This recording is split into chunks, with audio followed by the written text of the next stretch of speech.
All right, Judd, an exciting game against Pleasantville here in Grundy Center tonight. What do you feel like was the key in that fourth quarter stretch where you start with an 11-0 run and things start going Grundy Center's way there?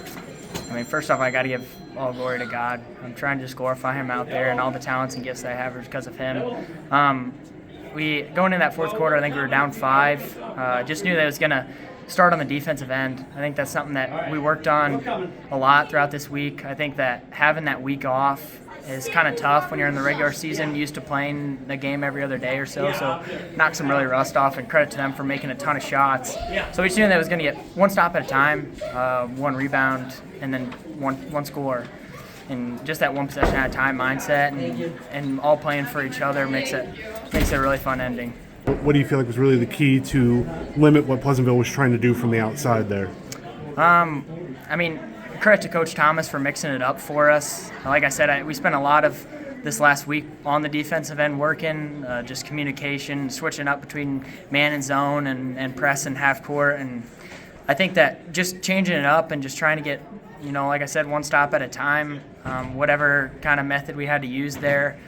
They had a couple guys really hot tonight that made it really, really tough, and so that's why we had to keep mixing it up. But just credit to our guys for battling all the way to the end, and it was a gutsy performance.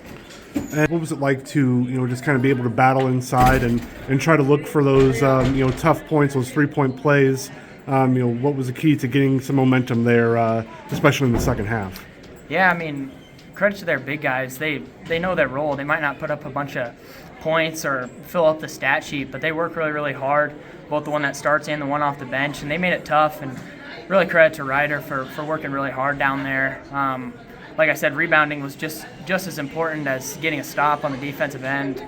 So winning loose balls down the stretch and just continuing to take it to the rack and try to get fouled was huge for us. How much of an X factor was the home crowd here? I mean, they were really getting into it there down the stretch.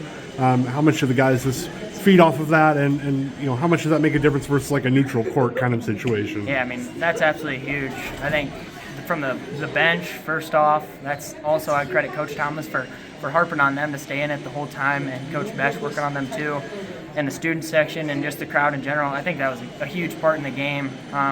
Sometimes when they're playing really well or you might not have it that night, you got to rely on things like the crowd, and just the energy that they gave us really helped us pull away at the end, I think.